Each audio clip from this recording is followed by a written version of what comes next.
Yeah, give me that money. Leave It and the Sugar. He's, quite old, Yeah. respectfully. Respectfully. Yeah, and it got like 4.5 million views. Crazy. We'd made like £14,500. And the ones you do bring back, how do you calculate how much you bring back? And so it took ages to make the money back. Like I think I invested initially £400. 6 months. Are you hearing that? 6 months to make £400 back. My guest today is an entrepreneur, influencer, radio host. I'm hearing 400,000 followers across all platforms. Are you losing love for a little bit? Like, is that fair to say, or? I remember feeling frustrated all the time, and I had no time for my personal life, and I felt I wasn't developing as a person. I was just the same. You're doing this, you're working with Anna Sugar. Is it good? You enjoying it? Like, is it business going? It was a lot of pressure. Yeah. It was a lot of pressure for a 19-year-old. There was a tweet. Yeah. Anna Sugar's like, if you want advice, Yeah. come find me. No, I emailed them. You emailed them. Yeah. And they were saying what? Saying like, this is who I am, and this is what I do, and what advice can you give me? So you got the train down, you drove down. How are you feeling? Were you nervous? Like, this is mad. I was stressed, and I hate it. I don't like travelling around London. It's very overwhelming. The styles of working were very difficult, and eventually they were like, look, do you feel this is a good course of action? I was like, yeah, I think I do. I think it would be best to part ways. Welcome to the Okolo Show. My guest today is an entrepreneur, influencer, radio host. I'm hearing 400,000 followers across all platforms. Jewellery expert, and just an amazing, amazing person. I'd like to introduce Marnie Zubair to the Okolo Show. Woo! Hi, I'm so happy to be here. Marnie, how do you feel? Like, how's your Monday been? My Monday's been eventful. I'm in London. I don't like to be here, but I'll do it for you. Why do you hate London?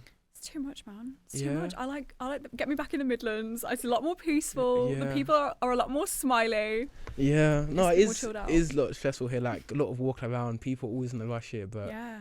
yeah. And the tubes. Oh my god. So I'd love for you to introduce yourself to the camera's little audience, and then we'll get into a bit about your journey. Okay. So I'm Marnie. When I was 17 years old, I founded a jewellery business, and I just left that behind a couple of months ago now. Just announced it today, so you guys are going to get the scoop. I've not told anybody gonna else get there, anything we're about gonna this. get But I don't know, what else? What do I even say about myself? I've been running my business for a long time. I do a lot of other things, like post about how to run your business on social media. I do a little bit of radio. Yeah, that's pretty much it. Yeah, so Marnie's achieved what a lot of entrepreneurs go out to dream to achieve. You know, you start a business from a young age, probably out of passion, a bit of, curiosity, then to be able to, set it all across the world, and Yeah. also set a company as a whole. So I want to get into that journey because surely when you were 6, 7, 8 years old, you weren't thinking this is going to be your life right now. So where did this actually begin? What on earth made you thought as though you could go on to what kind of kid were you in school? I don't know. I wasn't overly academic. I wasn't overly smart, but I wasn't oh, sorry. Oh, good. I should mute that, right? Yeah, yes, please. Sorry. The Okolo Show, we don't do phone sit. I'm sorry. Right. Okay. Cool. Better? Yep. What kind of kid was I in school? I don't know. I think that's a difficult question to answer. I wasn't overly academic and very, very smart and getting all A's, but I also wasn't all the way on the other side, very naughty either. It's kind of just like a normal, nothing much. And I wasn't overly into business either, which is weird because when you ask people these questions, I think the answer normally is from a young age I was selling sweets in school and doing things like that. But I think for me a lot of how I fell into business was literally just accidental and like you said, out of curiosity more than anything. Yeah. So you weren't selling sweets in school, none of that? No, not from what I can remember. Not jewellery either? No. You know what? I rate honesty because people come on here in school I had the whole teachers buying for me. I just rate it it shows to people out there, to be an entrepreneur, you don't actually need to be that guy in school that was selling things. You can literally just have a normal school education and go into great things. Yeah, I think so too. So jewellery, is that your first business? No, actually. So the way I got into jewellery was I think I was around 16, 17, and that was my first or second year of college, and COVID had hit during that time. Okay. So I wasn't able to finish college. I didn't get to do my exams or anything like that. And I think we were shut down from March. So basically you had the whole year ahead of you, nothing to do, you're stuck on your own. And I taught myself how to make websites. And they weren't. Wait, Paul. When you say taught yourself, like, what do you mean? Like, how did you teach yourself to make websites? Like, I'll teach myself how to make, Pokemon and kind of things. So, what will you mean you'll teach yourself how to make websites like 16 years old? We're not gonna brush over that. So, okay, right. I don't know. I just got interested in it. Like, I must have seen something somewhere that had made me want to try and do it. I couldn't remember what. But I learned from TikTok had just started coming up at that time. So I was learning from TikTok. I was Googling things. I was watching YouTube videos, and I wasn't building I wasn't like a crazy like UX designer, like building the maddest websites. But it was enough to impress like your local businesses. So your local salons and sort of cafes and things like that. And I had a local high street, which was near where my grandparents lived. And I basically went up and down there and was like, listen, who needs a website? I'll build it for you. I'll do it. And I charged absolutely nothing. How much you charging? Like £300-400, which is not much for a website. Yeah. But to a 16, 17-year-old at that time, I'm like, £400? Yeah. I couldn't believe it.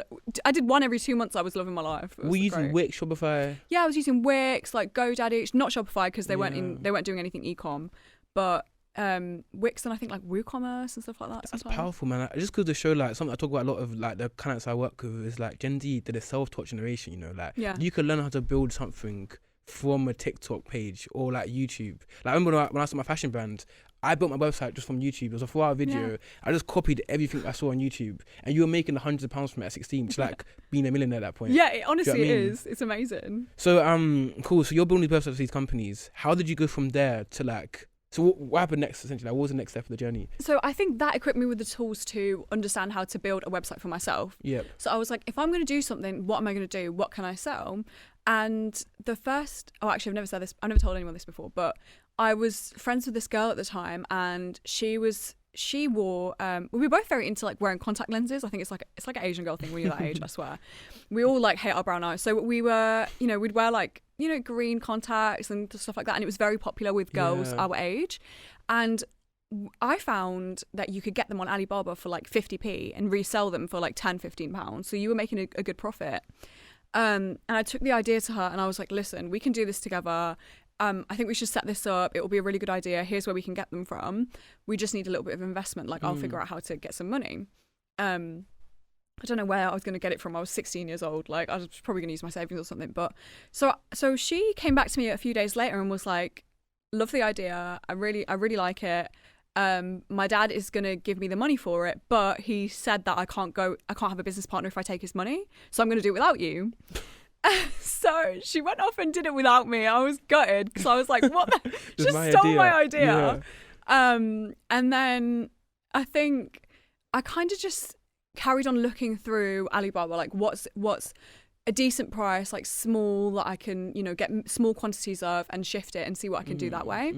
And jewellery was massive on there, but it wasn't the type of jewellery that it was my most recent product. It was sort of, the quality was shit. Like it was brass. It was the kind of jewelry that would turn your skin green. You couldn't have a shower in it, nothing like that. So that's what I initially started out with because it was very, very cheap. I want to stop there for a little bit. So like, because a lot of people are scared of what you went through, where they don't want to tell their friends about an idea. And I'm kind of a believer where it's like, it doesn't actually matter. For example, even what you mentioned, I think if you still did the eye contacts, you both, either you could have still absolutely destroyed her, or you both could have made money together.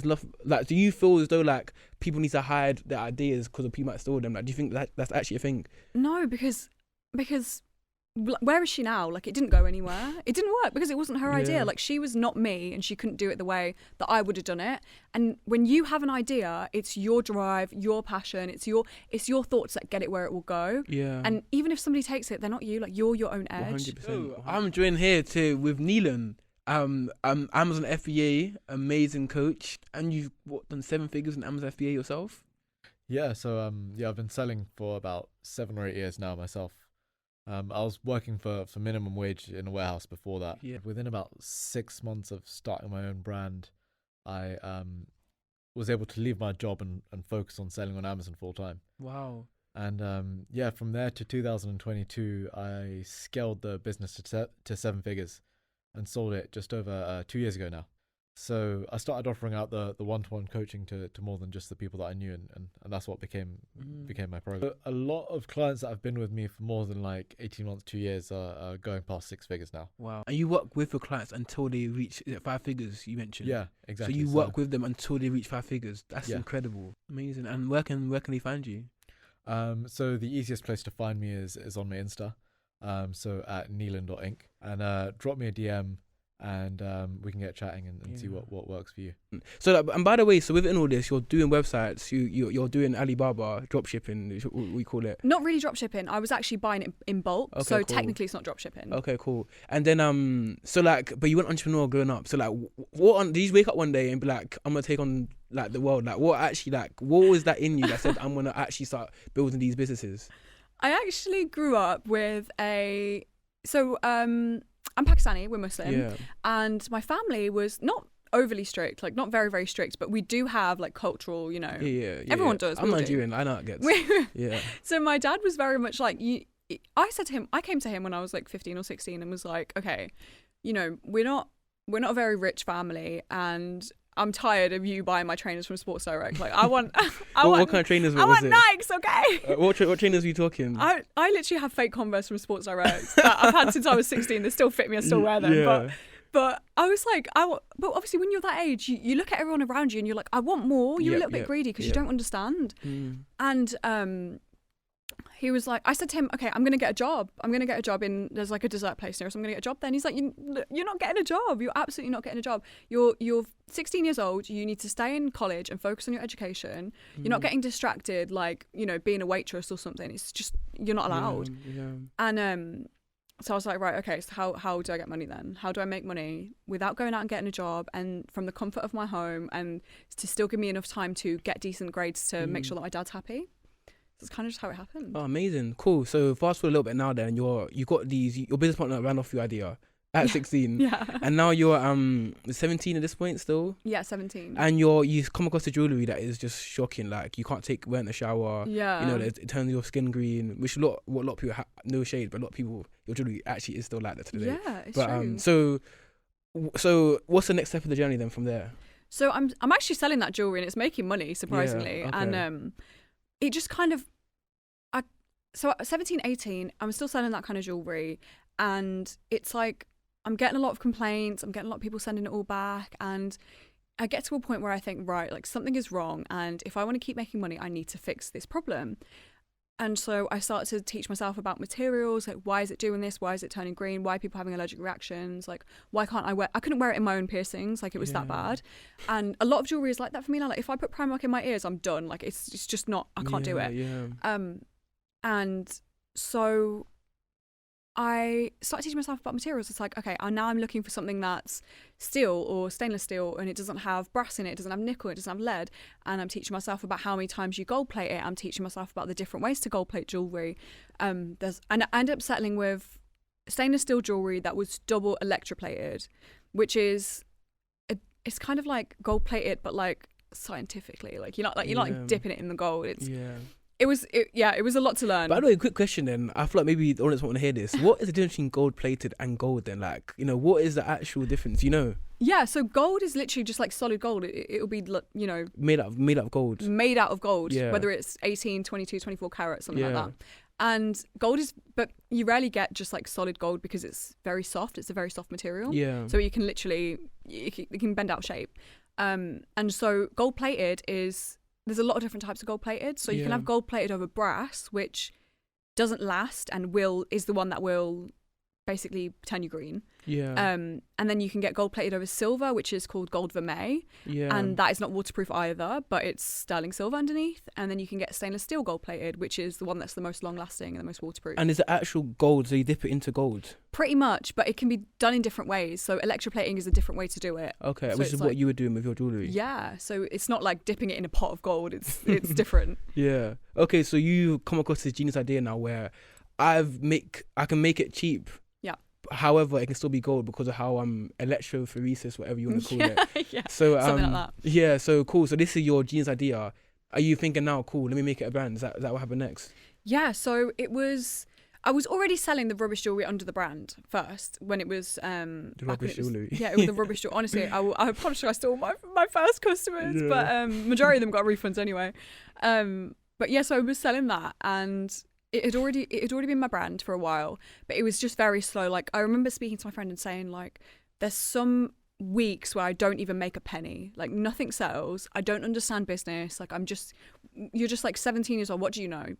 And I managed to start growing my Instagram, started putting things on there. I want to stop there for a little bit because I thought a lot of people can relate to that. So you're saying you weren't making a penny the first week. And although everyone wants to pretend that they're influencers online, rich people, that is reality for a lot of entrepreneurs. When you first start a business, very few times that you're making money from it. So what was your mindset in that moment of like, I'm putting myself out there. My friends are probably laughing at me. Yeah. I'm not making any money from it. My dad's like, go to school. What is actually keeping you going like through that? Like, what is it in you that's keep you going?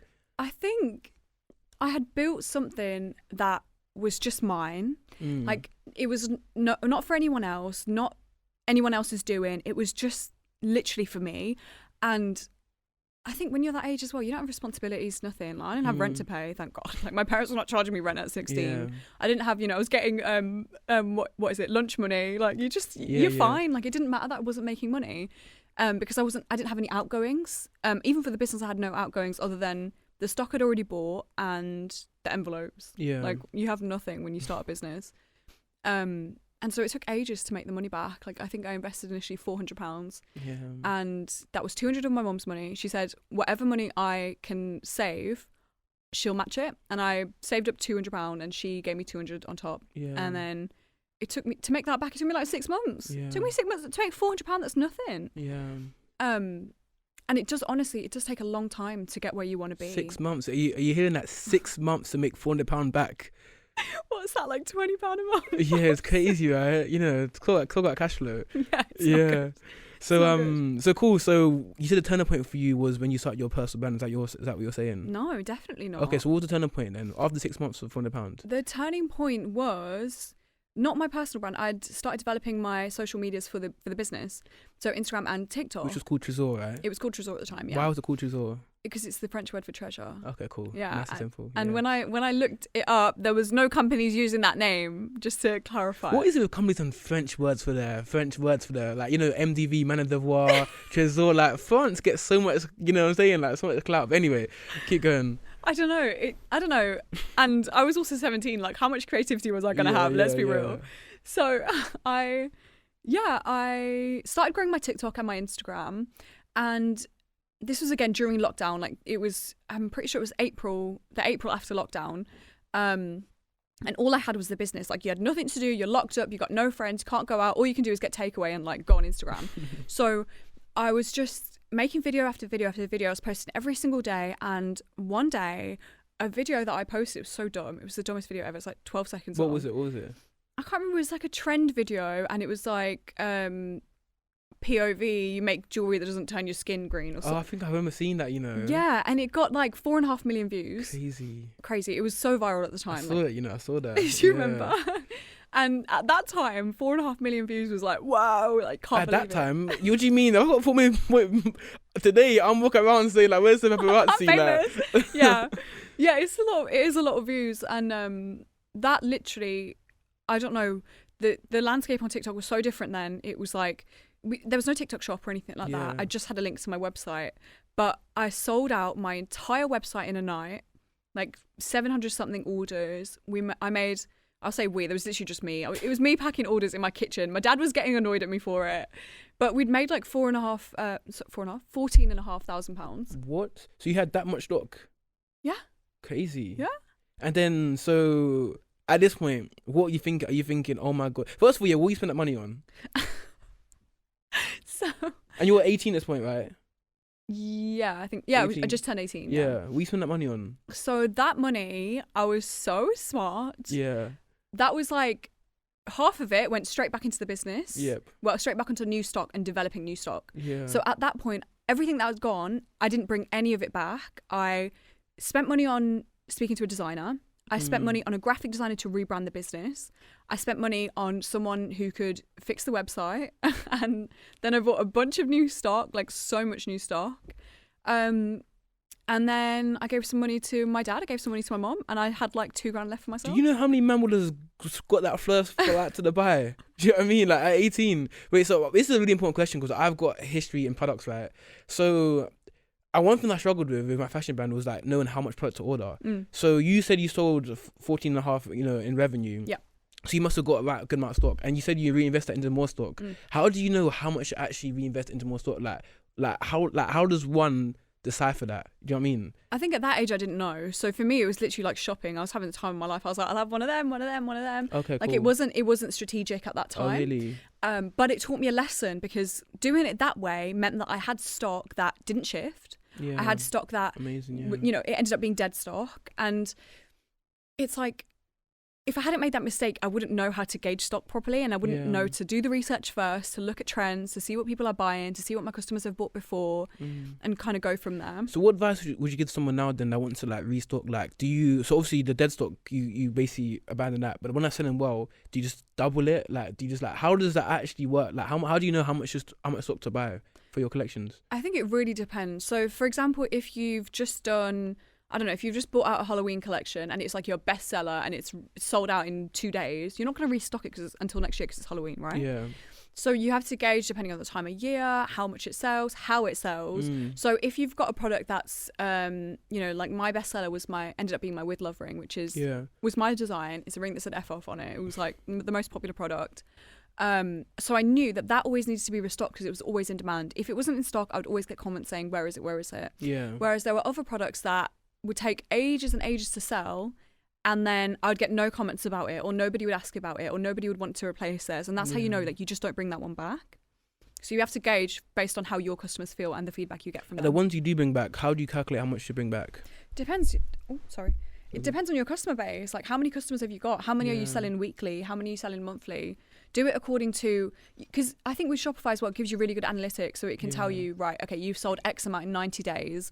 And if you've got another product, you can compare it, see which one sold better, which one sold less, and think, okay, if it took me this long to sell this much, I'll get less than next time. Yeah, okay, that makes sense. Yeah, just got to feel it out kind of thing. Yeah. So I'm cool. So you've sold that collection out, you've rebranded, you put it all into your website. What's happened next?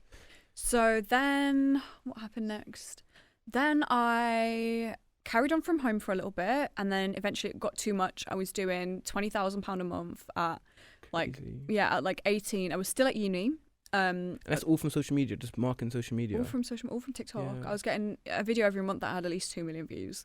So you found a formula at this point, or like what's getting views? Whereas before nothing was getting views, but now you know. Yeah, now I'm like, oh my god, right, this is all I need to do. I just need to talk about green skin, and people are like lapping it up. I think it's a lesson that like if it's working, keep doing it. People do see something works now and they feel like they've got to do something else, but if it's working, just keep going, keep doing it. Do you know what I mean? If it's not broken, don't fix it. Exactly. It's easy. But yeah, I was doing like £20,000 a month. I was thinking, oh my god, I'm still at uni. What am I going to do? And my dad's telling me I can't drop out. I'm like, okay. Did he know how much you're making? He knew how much I was making, but so in my brain at the time, and I was really good friends with someone at the time, and they told me that here's the thing with uni. If I continue I was doing digital marketing. If I continue to do this course, in 3 years, I might get a job that pays me 20,000 a year. 20,000 a year. 25,000, 30 max a year. Yeah. So like my best case scenario is I finish uni and get 20,000 a year. Yeah. Or if I drop out and I'm doing 20,000 a month, and the margins on jewellery are really nice. They're really good. It's like my business could be doing, it could be doing 6 figures soon, and I'm still like trying to do uni online on Zoom because it's all shut because of COVID. Like, what am I doing? And what were you doing with that money? Because like, and what was it like to be 18, 19, 20 years old making 20,000 a month? Like, what were you doing with that money, and how did it make you feel as a person? Like, do you feel as though like, wow, like I'm Elon Musk or something? I don't know. I don't think like. I think I was really good in that I reinvested a lot of it in the beginning, and I knew that it's not right to take it all out in one go, because that's how a business will collapse. Yeah.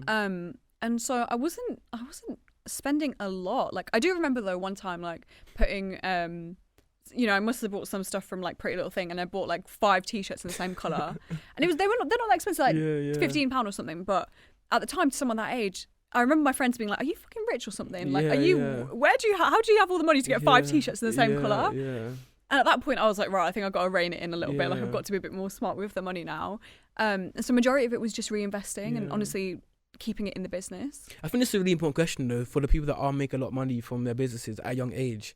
Like, how do you kind of like pay yourself within that? And how do you know what I'm saying? Like, how, like, a lot of people haven't got that right. Do you know what I mean? So like, what advice would you have someone who's making a lot of money and like, how much should we reinvest in the business, especially products? Because my business isn't like products, but like I literally just, you know, I get like you know, it's like a bundle. Do you know what I mean? There's nothing to invest it into. Yeah, nothing. Do you know what I mean? So like, what advice would you give somebody to actually allow them to like pay themselves effectively when they make all that money? Because a lot of people get that and spend like 20k. Do you know what I mean? Yeah, I think what I did very early on was, as soon as I started making that money, I rang up pretty much every accountant in my area and I said, look, I'm making X amount of money. Yeah. What do I need? What can I do? What can you do for me? What kind of services do I need? What kind of tax do I pay? All stuff like that. Yeah. And because I didn't have the knowledge, oh my God, I hope the mic doesn't pick up my belly wrong. You can edit that out. You can edit it. We'll add some music over it or something. Oh my God. So yeah, I rang up so many accountants and they all kind of gave me pretty much the same advice. So I knew that, you know, there wasn't one person that was just bullshitting me to get me as their client. Sure. And I took that advice and I literally ran with it. I was like, everything they told me to do, I did it. Yeah. And I asked them, how do I pay myself the most, you know, how do I pay myself the best way? Yeah. And obviously most entrepreneurs now is like, you pay yourself minimum wage, so you pay yourself $12,500 a year, tax free, and you take everything else out in dividends. Yeah. But I would say as well, don't leave your money like don't take it out and put it in your savings. Like go and speak to someone and learn how to put it somewhere where it'll work for you. Yeah, like, you know, invest in like the S&P 500, even though I hate that, but yeah. Well, do you? I don't like it, you know. Why? I'm like, well, I don't want to wait till I'm 50 to be rich. And like, you gotta have self-awareness in it. But my angle is, like, I feel like at my age I could take a risk. Like I can do like a Meta or, you know what I'm saying, or like an Uber. But S&P 500, like, oh, you can be rich by 50. Let's be real. Who, especially in our generation, who wants to be rich at 50? Obviously, we want to be, but like, I'd rather you make money with your money and like kind of do what you're doing, 20k a month, which I think obviously is difficult, but even if you make like 5k a month, that's still a lot of money, which I feel like I'd rather you try to do that than doing like, SP 500, I'll wait till 50 to be rich, because you want to be rich today. Do you know what I mean? I know, but I think that specifically is just like an alternative to keeping something in a savings account. Yeah, no, 100%, I agree. Because interest is not that much. And if you're Muslim, you're not even allowed to use the interest. You've got to donate it. So that's what I agree. The narrative should be, I use that as a savings account. But it shouldn't be, I'm going to put all my money here to be rich by 50. Like, I feel like try to be creative. Try to think about how you can get a better job, better paying salary, or start a business to make you more money. Yeah. But cool. So, 20k a month, you know, you're learning how to like manage your accounts, all these kind of things. Yeah. And you're what? How old are you this point? Still 18, maybe 19. What year are we talking here? Well, I'm 22 now, so when was that? 3 years ago? 2021? Okay, cool. So, like, what's happening now then? What's the next step of this journey? What happens now? So, at this point, I've gotten my first office. Yeah. I have 2 members of staff. The one that I've been to? The one in Birmingham? That was not my first office. That's like my 3rd office. Oh, is it? Oh, yeah. Wow. I scaled up. Like, my first office was like smaller than half the size of this. Like, probably less. Yeah. How much was the rent? £350 a month. Oh, is it? That's calm. Yeah. Birmingham. Yeah. Nice little office. So I was spending that, and then so I had 2 full-time staff members. What were they doing? One was picking, packing, one was doing admin and social media. Okay. So it was really nice. Customer service and that kind of stuff. Yeah, customer service, so like answering the emails and all stuff like that, and you know, paying invoices and buying labels and whatever. Yeah. Full-time staff as well. One was full-time, one was part-time. Were they students or like? No. Okay. We were just like, I think one had dropped out of uni, and the other one was just like, just an adult. Where did you find them? Indeed. Yeah. So actually, pretty much all my staff come through Indeed. Oh, sick. So I just put a job ad out. Oh, sick. And I can't. If I look back at my first job, I'd probably cringe so much. Like it must have been so bad. Yeah. But you get a lot of applicants because there's a lot of. I think it was an attractive job. Like you really, definitely. You're just chilling. Like, and you seem like a good boss to work with as well. Like, is that true? I don't know. Were you on them like pack those orders or? I don't know. I think I definitely learnt a lot because when you're like 17, 18, 19, you don't know how to navigate friendships. How the hell are you supposed to learn how to navigate facts. Looking after staff? So, but cool. Yeah. So you first office, a few staff, then and then what happened? Right, still lockdown. I saw a tweet. Tonight, and it was from Alan Sugar from The Apprentice. He tweeted something like, "If you're a small business and you want some advice," something like that. I can't remember, but I remember that I just sent some emails. Like I just went on the website and sent them some emails, and was like, listen, this is what I do. This is what, this is what I'm doing. What advice can you give me? And one day I got an email back and it was like, come to Loughton and come and meet us. Come to the offices, come and meet us. And I trekked from Birmingham to Loughton. It was like 4 hours, okay? And you know how much I hate London. I was Where's like... Loughton, by the way? Loughton is like Essex, like in London and out of yeah. London. Yeah. So it took me ages to get there. I was late. Wait, pause. So it was a tweet. Yeah. Alan Sugar's like, if you want advice, Yeah. come find me. He's like, if you want advice, tweet me. And you tweet him. No, I emailed them. You emailed them. Yeah. And they were saying what? Saying like, this is who I am and this is what I do. And what advice can you give me? And then they said, calm down. Yeah. Just like that. Yeah.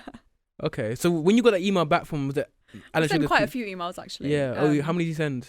A lot. Like and to like lots of different people in the company as well to like try and That's good to know. get Yeah. through. That's an important thing I want the camera to see. So you send it Yeah. to like more people, not just like a local email. Yeah, they must have thought I was Yeah. mad. Which is what we need though. That's how you get their attention. Yeah, like you need to what is it? Persistence. Like you have to Yeah. push through even when you get like what's the thing? I don't know. J.K. Rowling like tried to publish her book a million times and got said no. Like rejection is not no. 100%. In that context. It doesn't even matter. Like all you need is a couple yeses. You know what I'm saying? Yeah. Like if 100 people say no to you, at 5 say yes, then you're good. Do you know what I mean? Yeah. But cool. So so what did they say to you in the email? Like what was the response? Like, hi Marnie, come see me. Like Yeah, it was literally like I got an email back from someone, like one of his financial advisors, and he was like, hi Marnie, like Lord Sugar would like to meet you, can you do this day? And I didn't respond because I was just in shock. And then I got an email literally from it said like Lord Sugar, and I was like, oh my god, there's no way. Like he's emailed to say like something about the date or something, but I remember it being an email from him specifically. And I showed my dad. I was like, Dad, what the hell? Like what do I do? And so I went to meet them and took some jewellery with me, and I spoke with them, and I was like 18, 19 years old, a stupid little summer I'm dress. seeing you were a bit late though, weren't you? A bit late. Yeah, look, let's talk about, because this is a big thing, Alan Sugar. This isn't like linking your friend from uni. Like, this is Alan Sugar. So what? So you got the train down, you drove down. How are you feeling? Were you nervous? Like, this is mad. I got the train, so I had to get the train. I had to go to the train station in Birmingham, go Birmingham to Euston, and then get off at Euston, and then do like 2 different tubes for like another 45 minutes. I was stressed, and I hate it. I don't like traveling around London. It's very overwhelming. Yeah. And I was, I think 40 minutes late. Where were you meeting him? In his house or like an office? In his offices. Okay, cool. Yeah. And when you're late, are you thinking? Because I know whenever I'm late, I'm so scared. Like, I like, was shitting myself. Were you I thinking was he's so gonna go? upset. Yeah. I was like, I can't believe I've done this. But I was emailing them the whole way, apologising. cool, I was like, yeah. I'm sorry, I'm a bit late. I'm sorry. And they were like, it's all right, we'll send someone to pick you up from the station when you get here. So then someone came to pick me up from the station. Yeah. And I just went into their offices, went up to he had a little boardroom. He was like as I came up the stairs, I saw him. He was on the far side of the table, and there was all these people around the boardroom, the table, and I just came up. I was like, hi, hello, here's my jewellery, and I just sat in with them, and they asked me some questions. What kind of questions? Like they were asking me about how much money I made, how I made it, what my expenses were, if I was living at home, all stuff like that. And what was Alan Sugar doing? Just listening. He was asking me questions. He was like touching the jewellery. I remember somebody asked me a question like, oh, is your product seasonal? And I said, yeah, it does better in Christmas and Valentine's Day. And he said, he laughed and he was like, you act like you speak like you've been doing this for years. And I was like, he was impressed by you, like 21 years old, 20 years old at the time. That he was making fun of me, like. Yeah. Yeah. But I remember saying that, and then he just went. Right, well, I'm off to Paris now, and he just up and left the room after like 20 minutes. And I was like, oh, okay. And then I just stayed there, and they asked me for some more questions, and then one of the financial advisors was like, well, we'd like to offer you an investment. I said, oh, really? Oh, okay. And I said, what kind of, like, how does that? And he said, well, Lord Sugar would like to offer you the same as the apprentice deal. And I said, okay, what does that mean? And that's £250,000 for 50% of your business. Yeah. And I went, oh yeah, I'll think about it. I'll go home and I'll think about it. And he goes, yeah, take your time. But in your mind, were you thinking? In my mind, I was like, yes, give me that money. Like, of course. Who would say no to that? Yeah, At like 18? I want to ask her. Yeah, of course, you were like 20, but it's true. But Like people feel like I don't know, give away half our business. Yeah, come on. What the hell is that? What's your thoughts on that? I think it's stupid, especially if it's someone if someone with more experience in business than you've got years alive. Like if they've literally been, you know, proven themselves that they've done amazing things, and they're like, look, I'll give you some money, I'll give you some guidance. Who on earth would be like, oh nah, yeah, facts. I'll keep my little business. Sorry. Facts. And one thing that I learned, and probably your mindset at the time, you're 20 years old. You know this wasn't my first business. So even if I don't maximize, maybe I make not as much money as I would have in future businesses. But you're 21 years old. You got so much ahead of you. You know what I'm saying? So like, this is more of your learning business anyway. And what better chance to work with Alan Sugar? But by the way, when you saw him, were you like gas like, oh my gosh, Alan Sugar, or what? Like, were you bit, or what was it like meeting him? Because was it mad or not? I was just like, you know me, innit? Like, you know, when I just walk around, I'm like, la la la, like I'm just having a good time. Like he was just there, and he just, I was just like, he's just a person. I wasn't scared. Yeah. Literally. Wait, so did you know they might invest in it? Because it sort of as give you advice. Did you think it was gonna be a free consultation or what? Like, did you know they might invest in it? Did I know? Yeah, from the emails, I'd gauged that it was that, because they'd asked me to bring a set of accounts. But I didn't want to get my hopes up. Yeah. So I didn't say anything, or I didn't feel like, okay, I'm going to get an investment or anything. But I just went there with an open mind. I wanted to see what happened. I feel like so mad because he's like 60, 70 years old at this point. And he's still trying to invest in companies. Like, do you know what I'm saying? Like, what do you think that is? I think he doesn't invest personally. So I got the investment from his company, Amsold, which is like, Amsfest or something. Something like that, which is his... Amstrad or something like that. I read this book, something like that. Yeah, there's quite a few. But it's... because AMS is his initials. Yeah. So he has like, a property one and stuff like that. But in the company, like his daughter did my payroll. Like it was very much like a family company. Yeah. And so I think I don't think it's just him. I think it's his company that takes it on. Okay. And it'll get passed on like in his family and stuff like that maybe. So you're just trying to expand his portfolio a little bit. Yeah. But he's so wealthy though. I always find that fascinating how like these guys, but I feel like what I learned is that when you're in the game, I feel like even yourself, like when you're going to be a billionaire, which you will be, I feel like you're still going to be working because like when it's in you, because people always say like Elon Musk, he's so rich here, why has he not stopped? But like, I feel like when it's actually in you, you generally can't stop. You know what I'm saying? No, like, I won't do that. Just your sport. No. Do you know what I mean? I don't think so. I think that's, you know what, I think people, maybe... I don't know, for some people, something is sometimes just never enough. Yeah, exactly. And it's just like they always want more, they always want to do better, and it becomes like their lifestyle. But like, I don't want their lifestyle. I want to sit on a beach and like drink out of coconuts. Which I hear. But we interested to see, because even now, we'll go into later, but you said you've left, but now you're starting a new business. So that's why I feel like, do you know what I mean? I feel like, honestly, it's what we think we want, but it's actually, even Anna Sugar, he's, quite old, respectfully.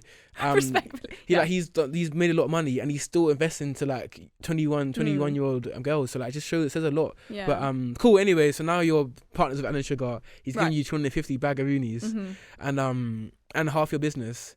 So like I want to talk about like what's happening next year, and in particular like what's it like with him being your partner, because obviously I got you on Snapchat, on Instagram, whatever, and I've seen time when he's messaged you like personally, you know what I'm saying, like on WhatsApp. Like so like what's the relationship actually like? It was, so I had access to his financial advisors, I had access to his accountants and, people that knew things and that had been managing like a lot of other companies. So there was a lot of companies under his umbrella at the time. And even within that, there was lots of people that were useful. Like there was a Facebook ads agency, which to be honest, I didn't really get along with, and they didn't really do much for me. And there was also... what else? There was like a trademark. There were trademark people who have really helped me. Shout out Ollie, he's great. They always help me. Trademark wizards, and lots of other people that were managing all different types of businesses for free. Or do you pay them? No, for free. Okay, sick. So you don't pay them except for the accountant. You pay the accountant obviously because he's doing your accounts. But other than that, you had access to a lot. There wasn't much like we didn't text every day. Like I wasn't besties with him, and I didn't have like direct mentorship from him. Yeah. I just had access to his team. And even in that, they were sort of limited in what they could offer because majority of their businesses were not e-commerce. So they had a big business that was big on Amazon, which is Style Pro. That's for, if you watch The Apprentice, that's Tom Pellereau, I think. Yeah. And I ended up getting quite a bit of advice from him. So I think it was the network I benefited from the most. Yeah, the most. That makes sense. And then what's the example of like messages that he was sending you then? Like, what's the examples? I can't remember. I think one was like, one time he sent me like a picture of some jewellery. Like he was somewhere in the, I don't know, somewhere, I don't know where, on holiday, and he just sent me some jewellery. I was like, oh, nice. I think it was, he wanted you to be on Amazon, didn't it? And you weren't trying to have it. Yeah. So that's like, okay, Amazon, I just couldn't get along with Amazon at the time. I couldn't understand it. I didn't like it. I didn't want to put a fashion brand on there because I liked the fact that we were quite like boutique, like, you know, like cutesy and like a girly business, and I didn't want it to become too sort of commercialized because one thing about me, like I don't look at everything with money at the forefront of my mind. Like sometimes it's like I said in the beginning, why I didn't care that I didn't make all that money in the beginning was because it was for me and it was because it was what I wanted. I just didn't want to do Amazon at the time. Yeah, no, that's mad then. So, by the way, when he paid you $250, was it just like one payment into your account? Like, yeah, they opened another account, Lloyd's account, and just all went in there. It's crazy. And what? So with that money, you put yourself on a salary, I'm guessing, all that kind of stuff. Yeah, so I had a service contract. So a service contract and dividends once a year. Yeah. Whereas before, I was just expensing everything through the business. Contracts? It's just basically like a salary, like a wage. Okay, cool. Yeah. So whereas before that, I was just, you know, expensing everything through the business and taking dividends whenever I needed, and you know, my accountant would say, okay, you can expense this, and it would be like that. But then with these guys, obviously, because you're business partners, I can't just like go buy a Louis Vuitton bag with the money. Do you know what I mean? I had to justify what I'm doing. And so I was only on 30 grand a year, 30,000 a year, and then dividends once a year. Yeah. Okay. Interesting. And then and then so how does it work? So he's got half a company. Was he taking dividends every single year? Like, is that how it works? Yeah, it would be a dividend. Yeah. Dividend at the end of every year, but we were only together like 2 years. So like, I want to get to the next then. So you're doing this, you're working with Anna Sugar. Is it good? You enjoying it? Like, is it business going? It was a lot of pressure. It was a lot of pressure for a 19-year-old, I think. And so it was literally through till I was 21, which was only last year. We only stopped working with each other, I think, August last year. Yeah. And to be totally honest with you, I really struggled under that pressure. Oh, really? Yeah, I really did struggle. And especially because I had put myself on social media as well, not only because of the business, I'd started building my personal brand. And I was just like digging myself into this hole of like anxiety. Yeah. It was very, very stressful. But on the outside, it presented like, you know, everyone was like, you know, I wish I could have your life. Like, not everyone, but like I'd had that. And people say that, you know, I can't believe you've achieved what you've achieved. But they only saw like the highlights of it, I think, and not how difficult it was to actually get there. So what was some difficult points then? So I think we had monthly board meetings, which was a lot of pressure. Like I remember, obviously, when you have a monthly board meeting, you've got to explain. They're going to say, okay, you've spent X amount, you've made this much money. You know, how come we haven't made this much, or how come we forecasted this and didn't reach this, or how come we made this month, or you know, if something went wrong and I was responsible for it because obviously I'm on the ground running things. I remember those board meetings; they were brutal. Like, really, like the apprentice ones. No, definitely not. He's not like that. Oh, with him, with Alan Sugar. Yeah, every month. Crazy. Every month, and the rest of the board, which was basically his team. Yeah. And I was the only other person on the board. That was just me. Like I didn't have, you know, another board member. And I remember literally sometimes before those meetings, like the day before, I couldn't sleep. I didn't have an appetite. Like, really? Yeah, because I do think I'm a little bit of an anxious person, but anyone would be anxious.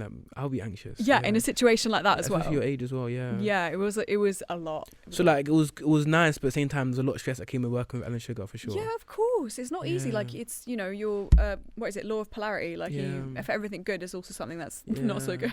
I love that though. I love that transparency. Thank you for sharing that. Then, and you mentioned your personal brand. So I guess people are noticing the streets now, all that kind of stuff. Yeah. Yeah, like so, like what was that like for you? Because obviously it looks good, like, or you know, people know you walk around, like, you know, even now I'm like, no, I'm on the train and I got works from the train. I got this kid sitting next to me saying, oh, so bro, how you start Gen Z Club? I'm like, aww. Bro, like I got to write this email, you know what I'm saying? So like, what's it like for you and that, and also in particular, you know, a young woman as well, because you know, I see some really like hurtful comments, you know, because men can be insecure, do you know what I mean? So like, what was that like, where men like saying how you make a lot of money at a young age, people get insecure by that? Just some people saying some really hurtful comments. So like, what was that experience like?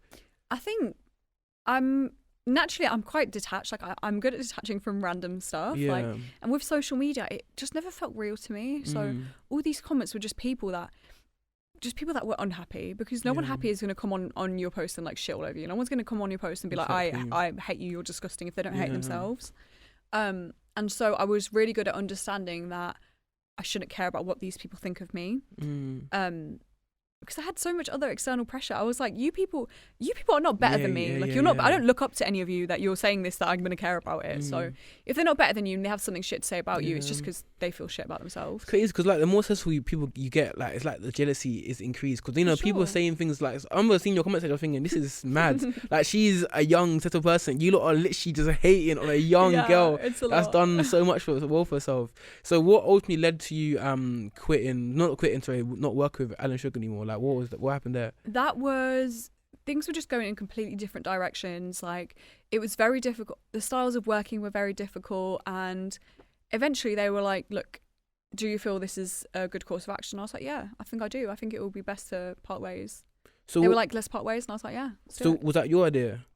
I think it was mutual, because I think like got to a point where, I'm not gonna lie, I'm pretty sure I did cry on the phone a couple of times, like especially like, okay, and especially for the girls watching, like, listen, stressful board meeting, no sleep, you're getting your period, you're gonna start bawling over something, and I think for them, they understood that I was very young and it was a lot of pressure, and I just could not do exactly what they wanted me to do, the way that they wanted me to do it. Yeah, and it was like a mutual, like part ways. Yeah. And what does that look like into the legalities? So like, do you get 100% ownership with it again? Yeah, like, I get all my ownership back. But you got to buy them out essentially. Yeah, pretty much. Yeah. Okay, cool. That makes sense. Cool. So now you had that 2 years. You learned a lot from it. It wasn't easy, but you learned a lot from it. And as I mentioned, you're young now. You're 22 now, right? Yeah. So like, you still got so much to learn from that experience. But I'm happy you shared like the ups and downs of it, because like people looking in. This is what this show's all about. Like, people look at things that they think it's like it's a dream, it's a movie, but not always. You know what I mean? No, definitely not. So now you're doing it by yourself again. Good feeling? Like, you relieved? Like, yeah, I was both relieved and also was feeling the pressure again, because I was like, now it's all my responsibility. Like, I've got nowhere to go for advice, like nowhere to turn to for help. But I was excited to branch out and like figure things out for myself again. And I had a lot of fun doing it. I really did.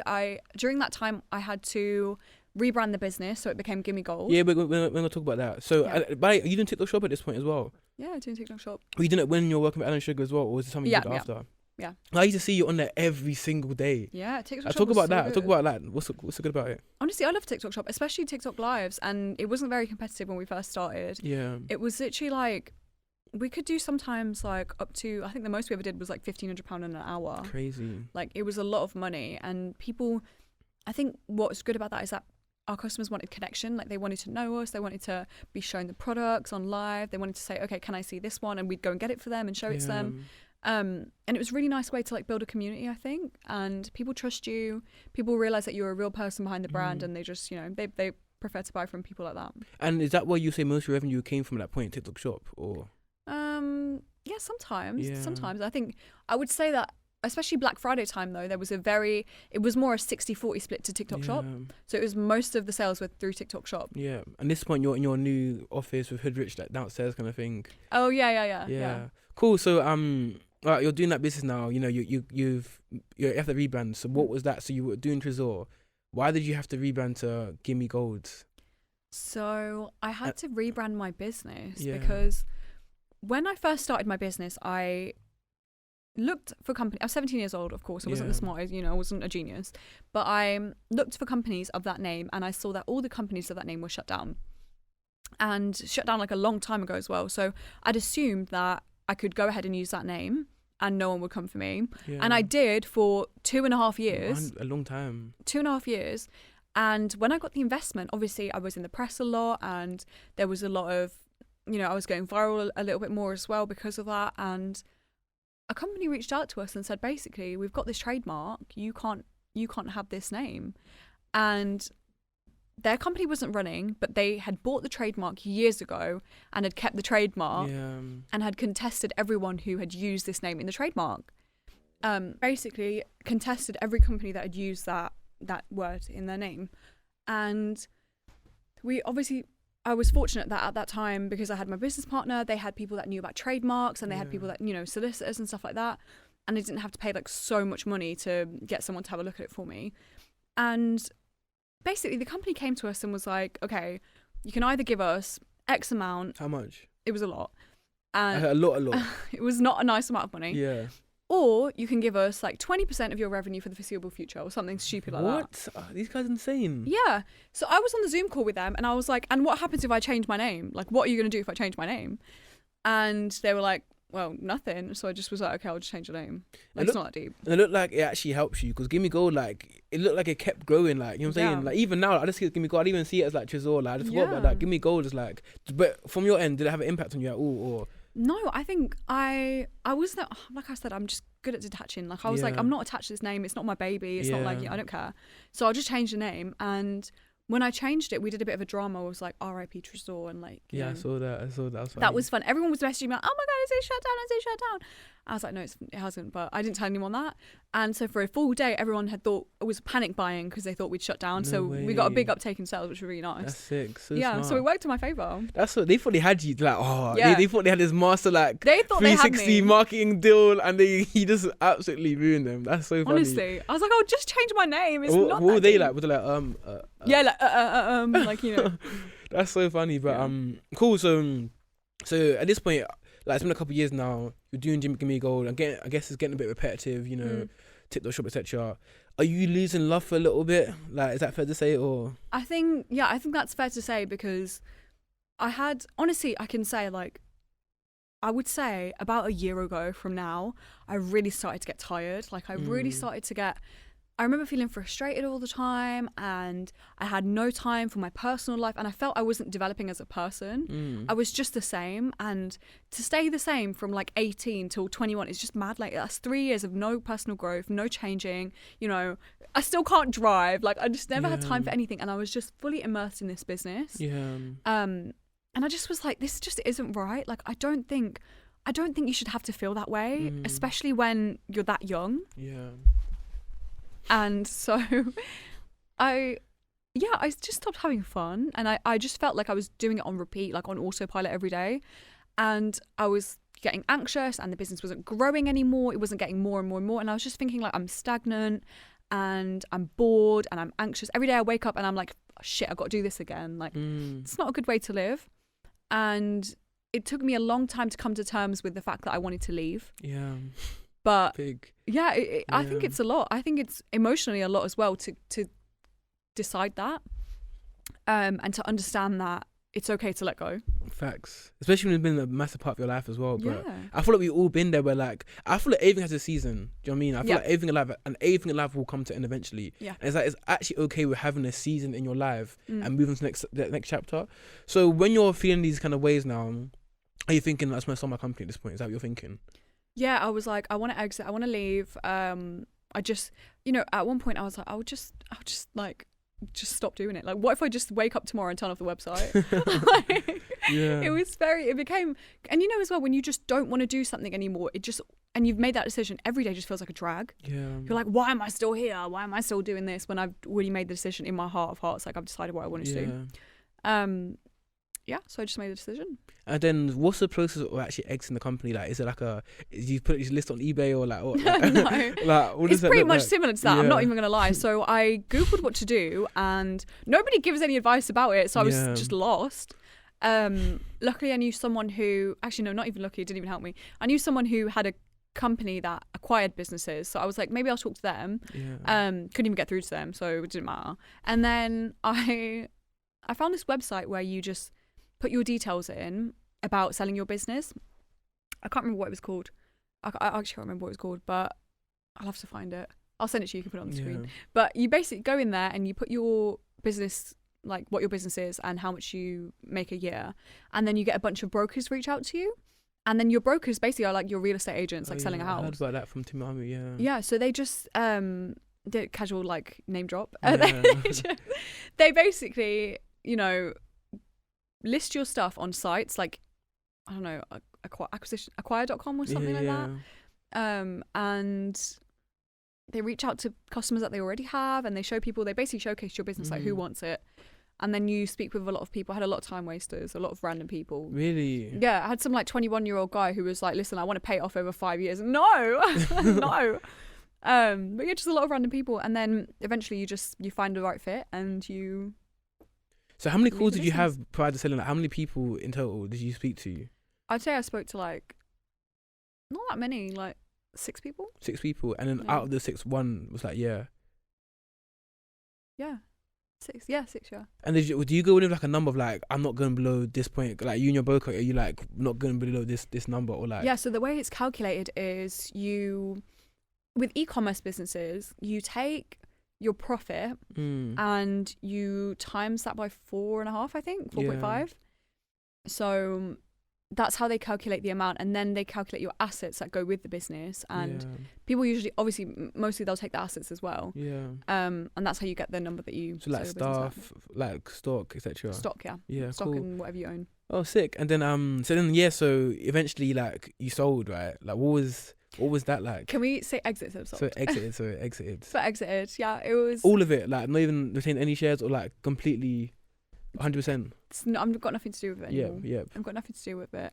And yeah. Can you share the story of like how you actually exited? Like what was like the build up to it? Like, you know, like you put it on the market, you had a call with them. Like what was the actual story behind it?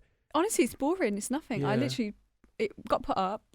Someone inquired, and I was like, yeah, all right, this one will do. And then that's it. You just transfer everything over. So, but surely it's more than that. That you got to talk to them. Like no. So you don't care about like this. What's your plans with my company? No. Really? You don't ask why them? would I care? It's not my business anymore. Yeah. It's not my business. It's like, you know, you sell a pair of shoes. You're not going to ask them what you're going to do with it. Like, where are you going to wear them How to? funny that would be though. Like imagine that. But so and then was it like a bit of negotiation or anything like that? No. Or you just happy with the figure? I was just happy. I was like, yeah, I'll take it. All right. And it was just that. How long was the process? 4 or 5 weeks. Crazy. Well, congratulations. Thanks. So once you sold it, like what was that like, and like what's your future looking like? Well, Also exited, sorry.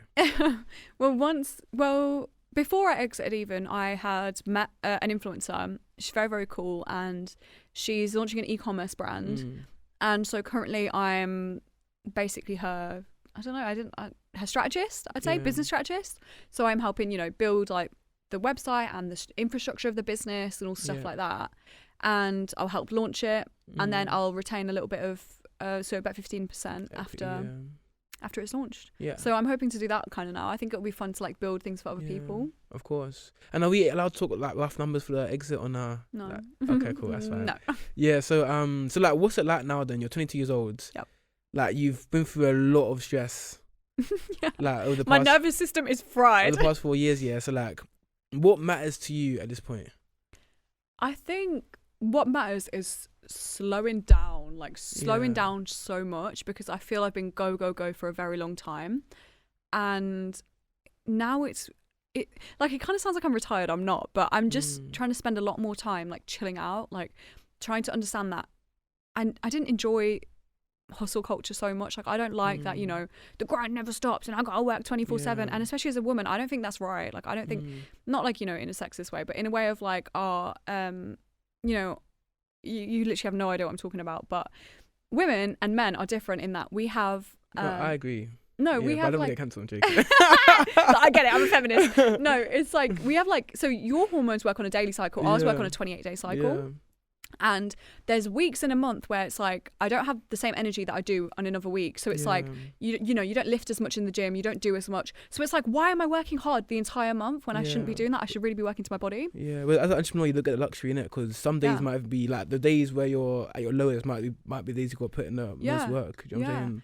And it happens. You honestly don't get a choice. And now for me, it's about building like a bit more of an intentional life. Like how can I do it in a way that I'm not gonna harm myself? Yeah. So the balance kind of thing, like working towards your body kind of thing, and understanding balance in general, which I think everyone needs to do. Like especially people like you know, you're running this crazy businesses. You're like doing this on the side, doing that, and you're just like, we get burned out before we know it, and it's just so bad. You can get lost in it as well, and you forget like what really matters in life. So like you touched on this earlier. What kind of sacrifices do you feel like you've made building your businesses over the past 4 years, and any that you regret a little bit? So I made a lot of sacrifices. Like I would say one of my biggest ones was being so far away from my family, being so detached from my family, because my cousins have a joke that like they never see me. Like I'm the cousin that turns up like once a year, or what I used to be anyway. And it was because I was so busy and so stressed that I just didn't have the emotional energy for anyone else. And I like with my family, you know, I wouldn't get to see my grandparents. I was living on my own. I wouldn't get to spend time with my parents or my siblings. Like, and really, when you're that young, your relationship with your family will suffer if you don't put a bit of time into it. And I really regret that I, you know, missed so much time like with my family basically. And as well as that, like being so busy, too busy for a social life. So, you know, like I'm single, I can count my friends on both my hands. Like there's, you know, it's a very small circle, and I think my friends had to be really understanding that I couldn't always be there because of everything that I was dealing with. So. And do you think this next chapter is more like Marnie time kind of thing? So are you going to look at like, you know, future relationship, like maybe some more friends, like is that on the cards going forward? I think it's like chilling. Honestly, it's a lot more about like relaxing and like getting to know myself a little bit more. Yeah, sick. And what kind of guy is Marnie interested in then? Oh my God. Like if Marnie's going to leave the game, if you're going to get the luxury or take a man on a date, like let's say it here, because the people are watching at home thinking, oh, this could be a bit of me. Like what's the type? No. Okay. This is not Love Island, okay? This is the Okolo Show. The answer's no. Right now, she's chilling by herself. I'm chilling. I went on holiday on my own recently as well. How was that? So it was interesting. How was that? It was going on holiday was actually really fun, I think. Yeah. But I think I'd probably pick a better location next time. Where's next time? What's the location? I don't know. Where's good? I don't know. You know, like. Dude, I feel like when you're the same where we can have fun anywhere though. Yeah. You just I say like just get a dart and just throw it at the map. Yeah, that's so fun. I should do that. Yeah. I'll make like a TikTok series on that. That'd be sick. Cool. Well, thank you so much, Marnie. Thank you for having me. I'm looking forward to the next chapter of your journey, and it seems like it's gonna like kind of like figure it out. Not figure it out, but like more like just see where the wind takes you. Yeah. Is that the right way to put it? Yeah, I think so. Okay. Well, amazing, Marnie. It's been a pleasure having you on. Final message I want to kind of ask you is so this message is podcast around inspiring the 18-year-old version of Austin or Marnie kind of thing. Okay. So what advice would you give to the 18-year-old version of you? I would say there is so much time. We actually have so much time. Even now, like if I was 18 and I thought, oh my God, I've only got 5 years to do this, I'd feel so stressed out. Like you feel like it's the end of the world, and you look at your problems and you think that your whole life is passing you by, but really you've got so much time to achieve the things you want to achieve. Like you keep saying as well, like we're so young, we're literally babies, like we've got our whole lives ahead of us. Like don't put so much pressure on yourself to do things, because just take your time with it. Cool, amazing, thank you.